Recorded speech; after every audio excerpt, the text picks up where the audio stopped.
kalau batuk flu biasa itu bervariasi, jadi batuknya itu bisa apa namanya banyak dahaknya, kemudian produktif lah, batuk produktif. Tapi kalau COVID itu hampir sebagian besar kalau dia tidak ada infeksi sekunder, jadi tidak ada infeksi yang menumpang di situ, itu biasanya batuknya adalah batuk kering.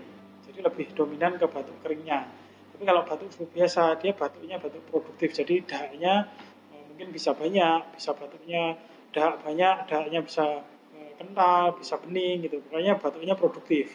Kalau COVID itu batuknya batuk kering.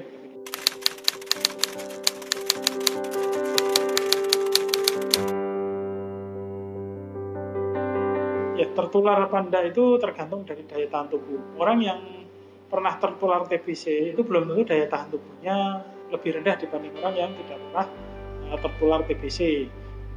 Nah, kalau orang tertular pernah kena TBC, terus kemudian di paru-parunya memang sudah ada bekas, ditambah dengan daya tahan tubuh seseorang tersebut rendah, otomatis gampang tertular oleh COVID. Yang orang yang tidak pernah tertular TBC pun, kalau daya tahan tubuhnya pun rendah, pasti juga akan ketularan. Jadi, apakah itu pernah kena TBC atau tidak, itu tidak berpengaruh secara langsung. Justru yang berpengaruh adalah daya tahan tubuh dari orang tersebut.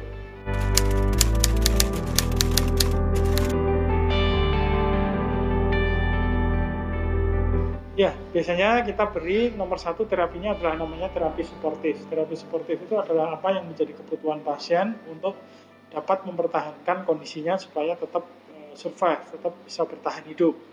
Kalau sesak nafas, ya satu diberikan oksigen. Kalau dia tidak sesak nafas, ya tidak diberikan. Kemudian kalau cairan kurang, misalkan dehidrasi karena tidak mau makan atau muntah-muntah, ya diberi cairan sehingga tidak terjadi dehidrasi.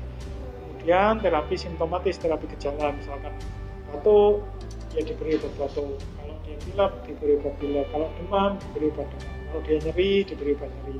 Kemudian yang terakhir, kalau memang nanti sudah confirm, sudah kasusnya itu sudah jelas bahwa itu positif dari hasil PCR-nya, bisa diberikan obat-obat selama ini yang rutin diberikan pada pasien-pasien confirm.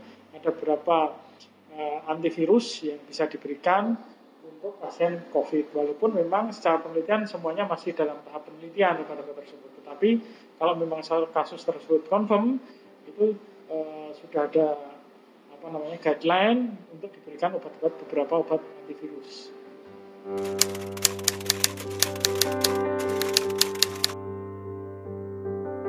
Ya, yang jelas tetap tidak hanya konsumsi makanan, tetapi kita harus menerapkan perilaku hidup bersih dan sehat.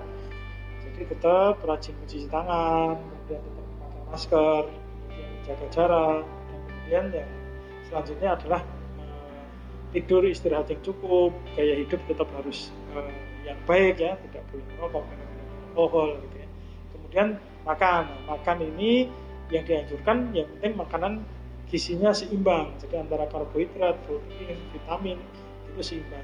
Kecuali kalau memang kita makannya kurang, kita memang dalam hal makan tidak bisa maksimal, jadi nutrisi tersebut kurang, nah itu boleh ditambah dengan multivitamin. Tetapi sebenarnya kalau makan kita sudah cukup, gizi kita sudah cukup sih tidak perlu multivitamin, cukup makan dengan gizi seimbang, yaitu karbohidrat, protein, sayuran, mineral yang berisi mineral, cairan cukup, itu pasti daya tahan tubuh kita bagus. Misalkan terinfeksi pun pasti gejalanya cuma ringan, bahkan bisa juga tidak bergejala walaupun terinfeksi.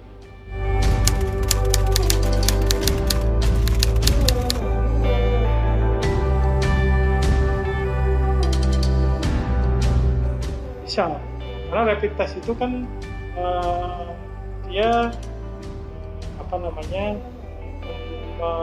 menandakan imun. Jadi dia memeriksa dari respon imun dari kita, rapid test. Jadi kalau rapid test itu hasilnya sekarang negatif, bisa juga nanti kemudian hari juga jadi positif. Yang PCR pun juga sama, namanya infeksi kan gitu. Hari ini dites pun, besok dites kan bisa juga negatif, karena besok terinfeksi kan gitu. Tetapi kalau rapid test, mungkin sekarang sudah terinfeksi, hasilnya negatif. Tapi nanti kemudian hari, 1 minggu atau 10 hari dites ulang bisa positif. Gitu. Jadi namanya tes itu ya pada saat ini negatif. Kalau rapid test itu menunjukkan bahwa daya tahan tubuh kita belum terbentuk, rapid test itu berarti menunjukkan bahwa kalau negatif berarti daya tahan tubuh kita terhadap virus corona terbentuk, tetapi kalau PCR atau swab itu menunjukkan bahwa ada virus di dalam tubuh kita. Jadi beda prinsip tesnya. Yang satunya memeriksa daya tahan tubuh atau antibodi, yang satunya memeriksa virusnya. Jadi dua-duanya ya kemudian hari walaupun negatif, PCR negatif pun sekarang di tes besok juga bisa positif. Tergantung dia terinfeksi apa enggak besoknya. Kalau hari ini tidak terinfeksi ya bisa negatif baik rapid maupun PCR-nya. Tapi kalau rapid test walaupun sudah terinfeksi hari ini mungkin hari ini negatif, tapi di tes kemudian bisa positif.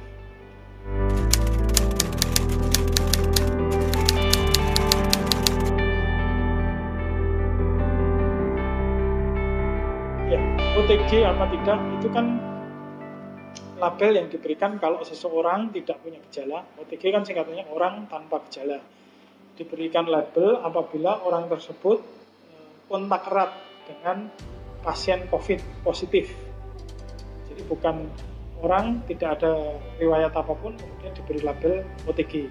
OTG adalah orang tanpa gejala, yaitu kontak erat dengan pasien confirm atau pasien COVID positif.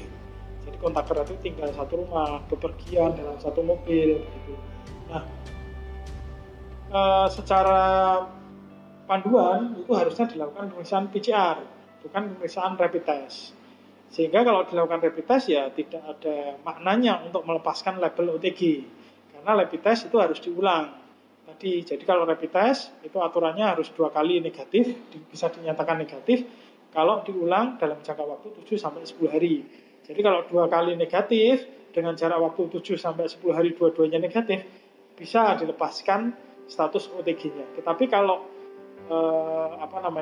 bisa dilakukan yang lebih baik adalah tes PCR tadi. Jadi harus dilakukan tes PCR dengan hasil 2 kali juga, tetapi 2 hari berturut-turut. Hari ini dites, besok dites, dua-duanya negatif, bisa dilepaskan label OTG-nya.